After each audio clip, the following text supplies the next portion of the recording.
Good to see you guys. Thanks for coming. I appreciate it. I will try to stay as always and get everyone's questions till the end.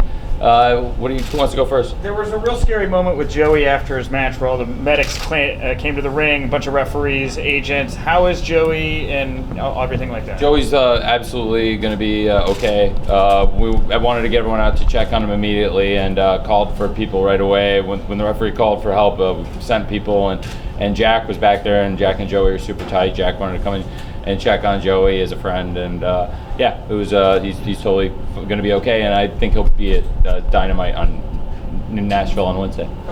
The judges concept is a really cool concept, having the 3 judges there for the world title match. I wondered, what's the plan going forward in terms of having judges? Is it kind of as and when it calls for? Is it all the time? What's the strategy going forward? Yeah, I think when we have really big matches where we want to make sure that there's not going to be a draw, if we have 3 judges and say there has to be a winner, at least it gives people the guarantee that if there's a draw, there'll be a vote and there's going to be a winner. So at least it'll give that finality.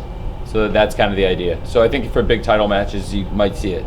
Tony, Chris felt that having Dean Malenko out there was unfair due to their past rivalry. Did he voice any concerns to you about that before the match? Because he definitely got into it with Dean a little bit during the match. That was great. I think we thought that might happen, and we thought that would be great wrestling television. So that was part of it. But frankly, Dean's a official of the company, and you expect Dean to be a professional, and I think Dean would vote for the best man. I don't think anybody would think Dean Malenko would be an impartial kind of guy. I think that's what made it work, and I think that's what why it's great for the fans and why everyone liked it, because Dean Malenko kind of represents the kind of great champion that you'd expect to have integrity as a judge.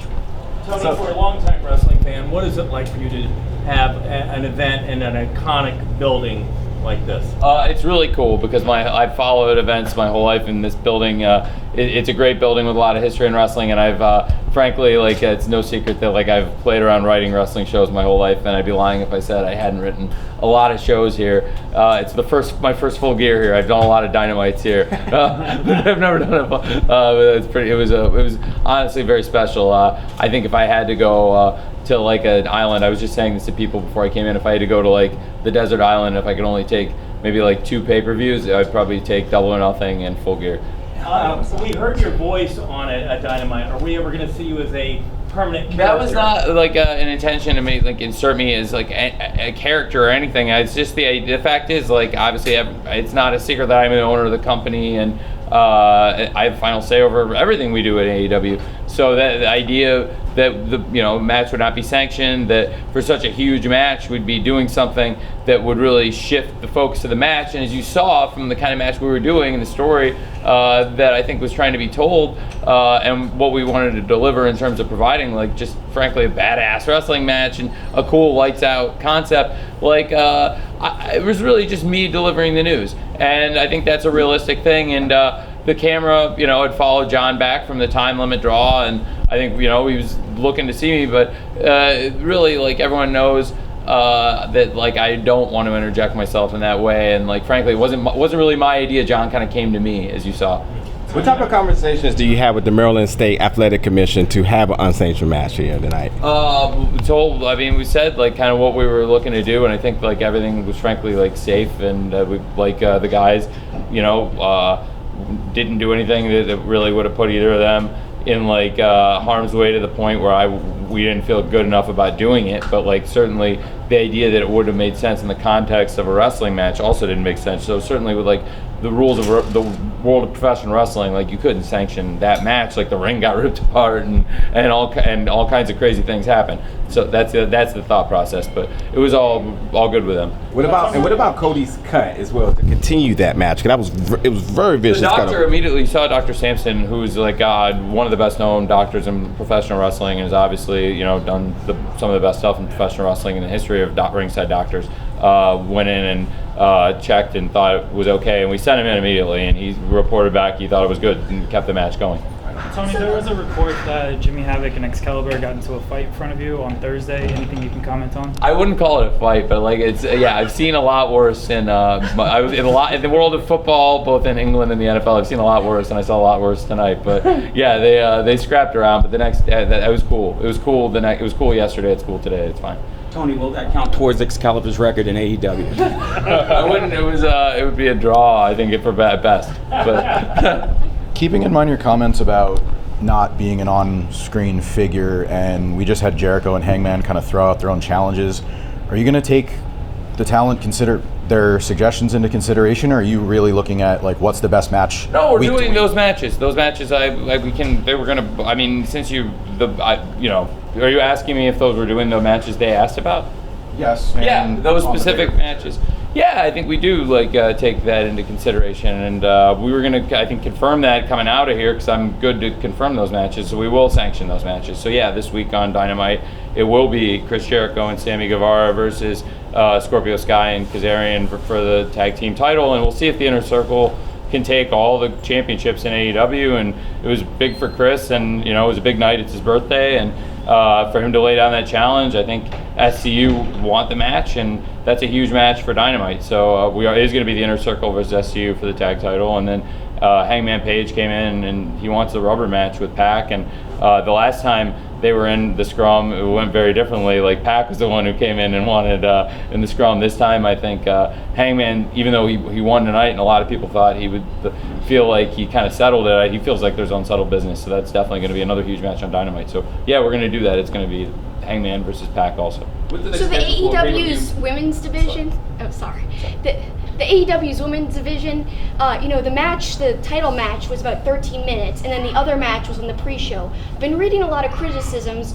Being worried about the lack of time in the women's division. It wasn't matches. originally supposed to be a women's match. The Brit B. I've had, so just so you know, I feel very strongly about that program. I was very heavily involved in the layout of that program from the beginning. I worked on the women's battle royal, casino battle royale in All Out, and very closely with them. And the idea of planning we wanted Brit and B to be a major issue for a really long time, and they've been seeds we planted for a long time ever since Britt first got hurt to work it into a big feud with a major personal issue. And I think the promos that both of them have done built it into a huge match. I wanted it to be on the pay-per-view. I felt a lot of, I said, we put a lot of involvement into it. It was probably the first match that I myself had that much involvement in actually laying out, was the Battle Royale, where they were the final two along with Nyla, and they kind of knocked each other out when B kind of screwed over Britt.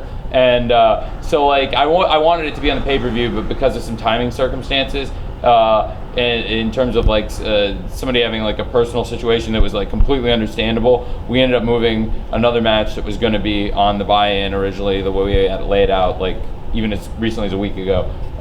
We switched it, but originally that was going to be on the pay-per-view. We had that was important to have both those matches on the show. So how do you ensure that the division keeps growing and keeps getting a bigger spotlight as you guys grow and move forward? Well, it's really important to us. Work really closely with Kenny Omega and Brandy, constantly looking for talent. We've been signing. We'll be able to announcing more talent we've signed.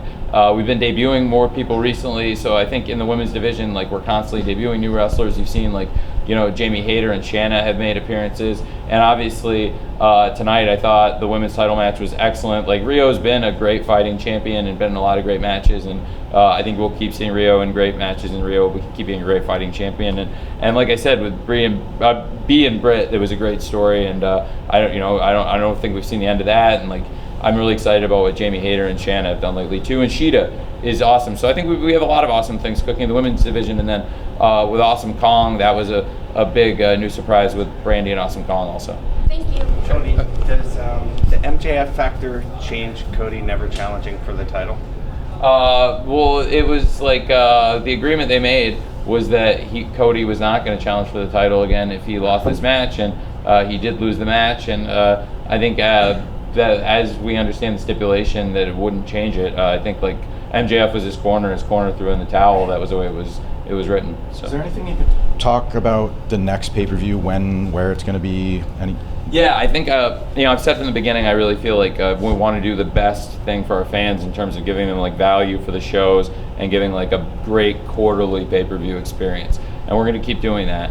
It's no secret that Double or Nothing, All Out now, Full Gear are big quarterly brands for us. So in Q1 there will be something. We'll make an announcement very soon But you'll expect, given that we're doing Double or Nothing Memorial Day again, and that's happening. Double or Nothing 2 is happening, and given that we're doing these big quarterly shows, I think tonight, you can expect to see shows of caliber of Double or Nothing and All Out and Full Gear, and there's going to be another one on that kind of Mount Rushmore quarterly big pay-per-view shows that we want to give people, and I'll make an announcement along with all of us here soon. I'm really excited about it, but I can't give you all the details about it yet, but it's going to be awesome. Hangman said it was going to be cowboy shit and he wanted to have the chaps in the entrance. You have any thoughts on that? I think that's super legit. I've always supported the idea of Hangman wearing chaps like all the time, so that's awesome. Are they going to remain in the same cities?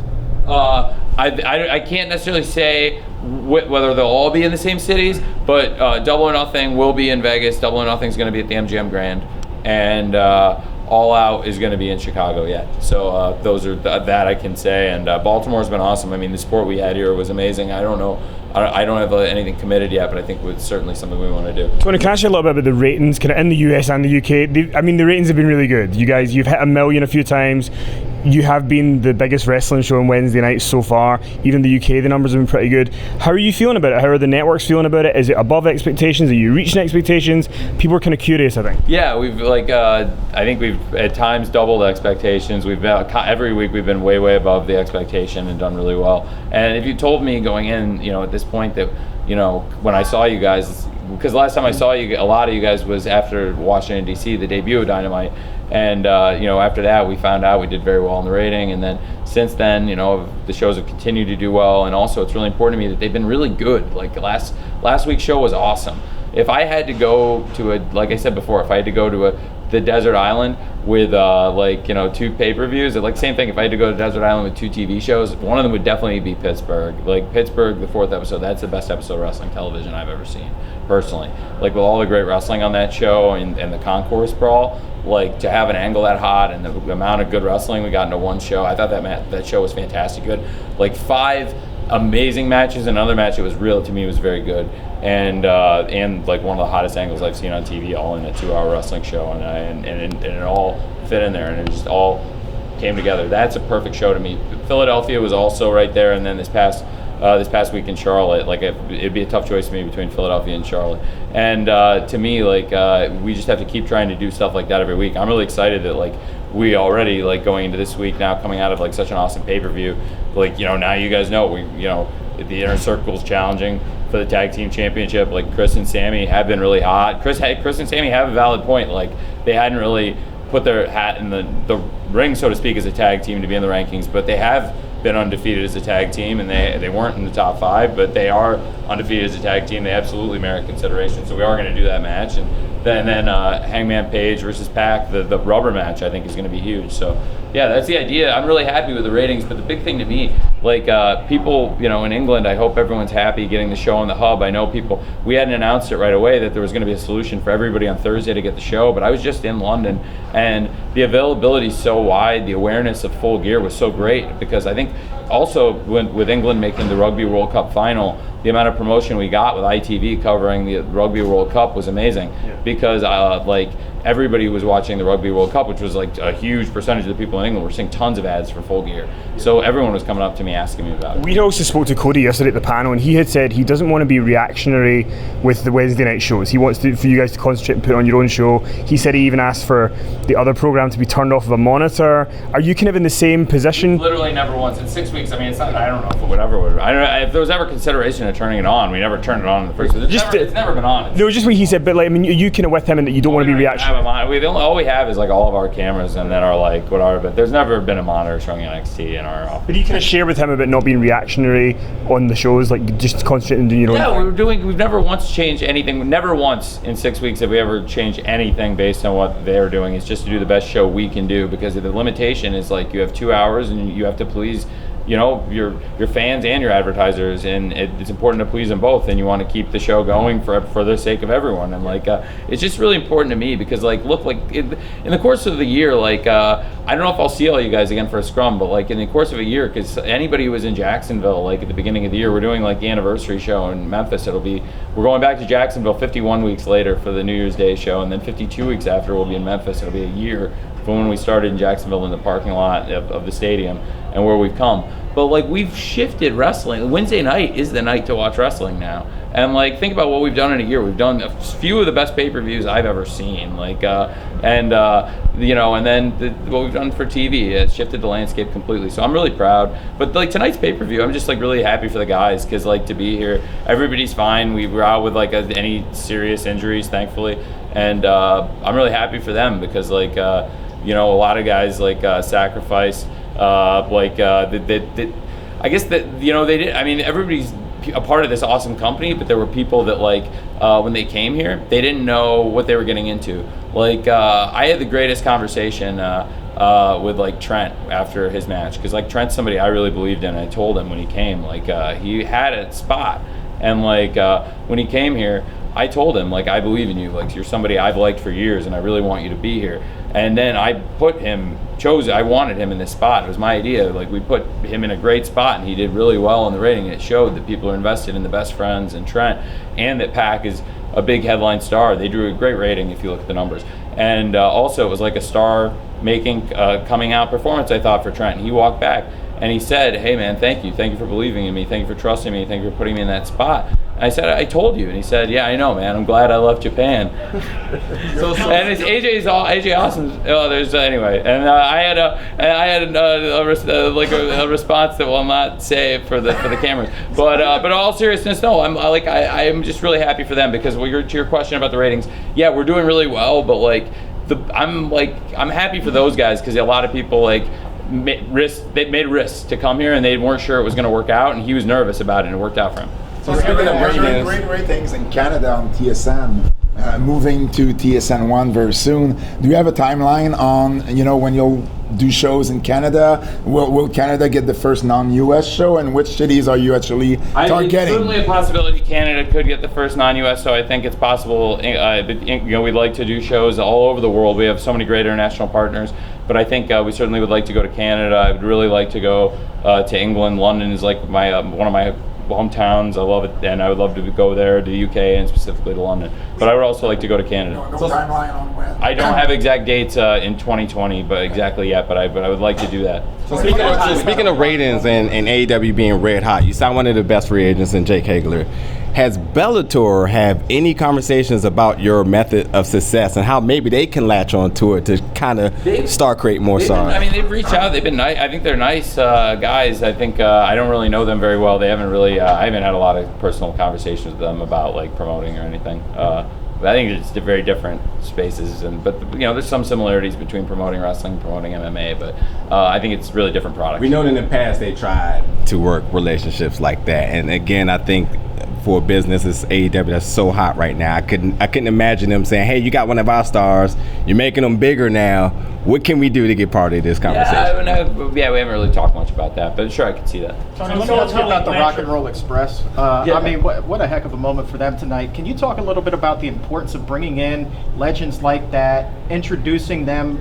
This is a new audience, seeing them, a lot of them for the first time, really getting that. What's the importance of bringing them in for AEW, and just your reaction for, a suicide? That was tonight? So I'm a huge fan of the Rock and Roll Express, but that was 100% the Young Bucks idea, and the Young Bucks they're idols, and I was 100% for it because they're idols of mine too. I'm obsessed with tag wrestling, the Rock and Roll Express against the Midnight Express in all the different territories, Rock and Roll Express against the Heavenly Bodies, both the Stan Lane and the Jimmy Del Rey iterations, the Rock and Roll Express, against the Andersons, the Rock and the Steel Cage, and so many, the Russians, and I just think those guys are great. And to bring Ricky and Robert in, though, that was all Matt and Nick, and it was a great idea. And then to extend it and then get them in for the pay-per-view, in cities where the guys have had a history and wrestled some great matches. I just think it's awesome.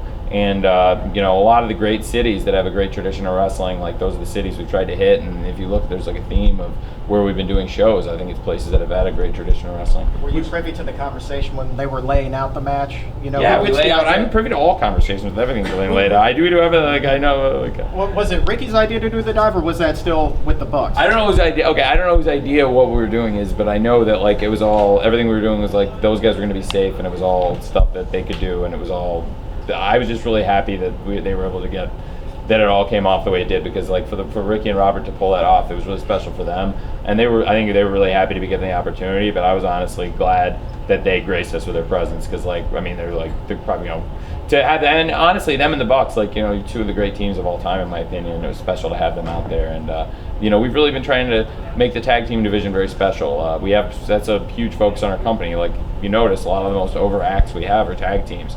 And I'm really proud of what we've done. I mean, SCU are great champions, and what we've done to establish Private Party, I think, has been huge. And then, we have the, other great teams with the Young Bucks, the Lucha Brothers, and now Santana and Ortiz, and a lot of other ones. Dark Order. Well, ratings being so strong, a lot more advertisers reaching out to you, AEW? Yeah, we're doing really well. I'm very happy with it, because we share in the success of the advertising on this show, and it's a high-profile primetime show, and it's going really well. Yeah, we have some really exciting stuff with the advertising partnerships that we'll announce really soon. Tony, we saw Tully Blanchard really make a difference. It seemed like it was '88 in Baltimore Arena. Will we see Tully give a promo on Dynamite anytime soon? Yeah, we'll definitely hear from Tully. I think we'll keep hearing from Tully, and I think he'll keep being involved. For better or for worse, but yeah, it's definitely not the last to see a Tully. He's been a huge addition. I can take a few more. I really appreciate all you guys coming, so thank you. In terms of timing, you talked about television, but in terms of the pay-per-view tonight, you had a really dramatic main event title match, and then you also had the lights out match. Is that something we should expect in terms of the dramatic and long tempo of those matches, or could a lights out match, for instance, end sooner? Well, we've had other lights out. I don't think that we've had, the other lights out matches maybe weren't this epic.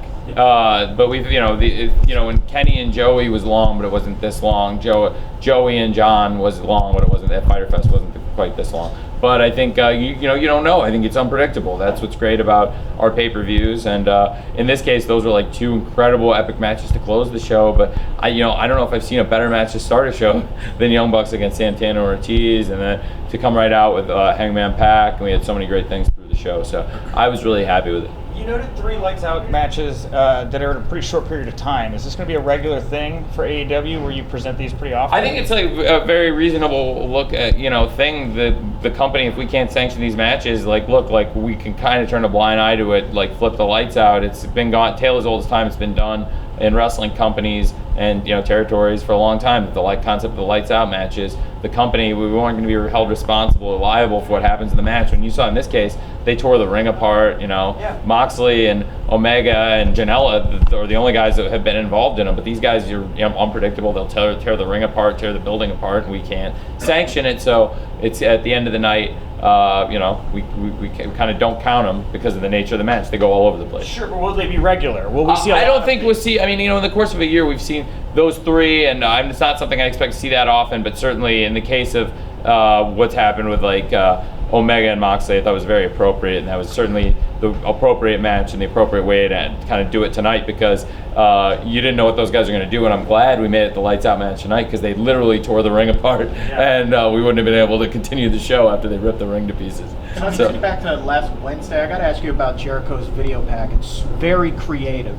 What was the process in putting that together, and can you talk a little bit about the effectiveness of it? It was Chris's idea, because after Cody's video package, Chris had the idea to parody Cody's video. It's a shot-for-shot remake. A lot of people, what's amazing to me, across friends in Hollywood and sports, in the NFL, there's so many people that loved it, but a good percentage of people just loved it and didn't realize that it's a shot-for-shot remake of Cody's video. They just thought it was great in and of itself, and I think that's great satire. I think that's when something is kind of hits. So Chris, it was his idea, and he worked really closely with the guys at Comeback Studios, and Kevin Sullivan and Comeback have put together great video packages for us. But Chris was very hands-on with that. Production questions. The AEW Twitter tweeted out a picture that did have a USA monitor on that.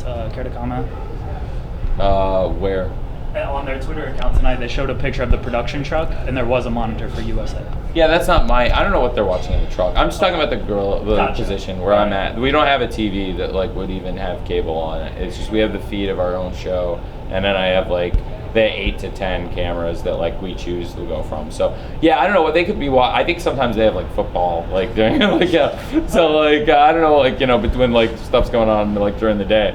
But like you meant like during the show. I don't know what the I can't really be there and be in the position but the gorilla position, so I can't do both. Yeah, no, I just wanted to clarify because you said the monitor wasn't on, but then. Oh, I don't know. I don't know show. what they are. I just meant my position where I am. Okay. Like where because maybe and they could have been referring to the truck too. I was just saying like I've never seen a monitor on where I am, but like I can't speak to the truck. I go out in the truck like before the show for VTRs, but that would be like long before anybody else's show. That's like before the sun goes down. Gotcha. Yeah. And then second one, people were commenting that the crowd didn't sound as loud tonight, but in the arena it obviously sounded pretty loud. People who watched on TV said it wasn't as loud.